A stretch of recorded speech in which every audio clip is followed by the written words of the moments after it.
All right, I needed to finish up my video last time when I had taken my trip to Florida with my grandparents and tell a little story about the trip home because it was pretty unique.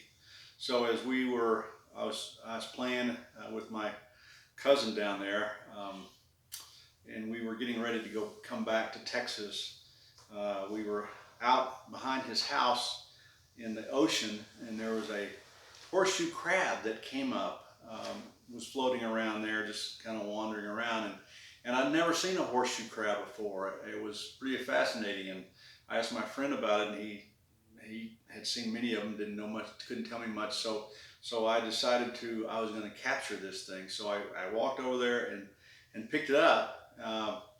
And it must have been sick because it wasn't afraid of me. It didn't scamper away like I suspected it would do. So I picked it up and I decided I was going to take this thing home with me.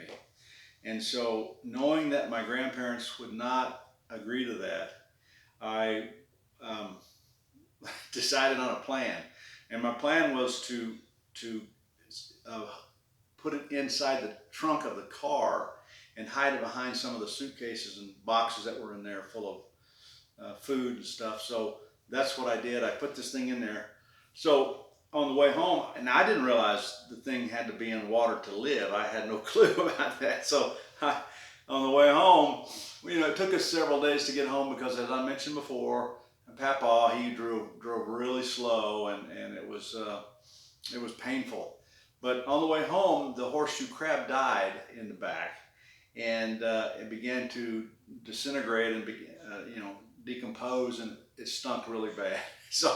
So after a while, my grandparents were saying, "You smell something?" And I'm like, "No." And I knew exactly I did smell something, but I wasn't willing to tell them. So they eventually pulled over the road after a couple of days, and my grandpa went back there, and he kind of started looking in the back, and they found my horseshoe crab, which had died and was beginning to decompose.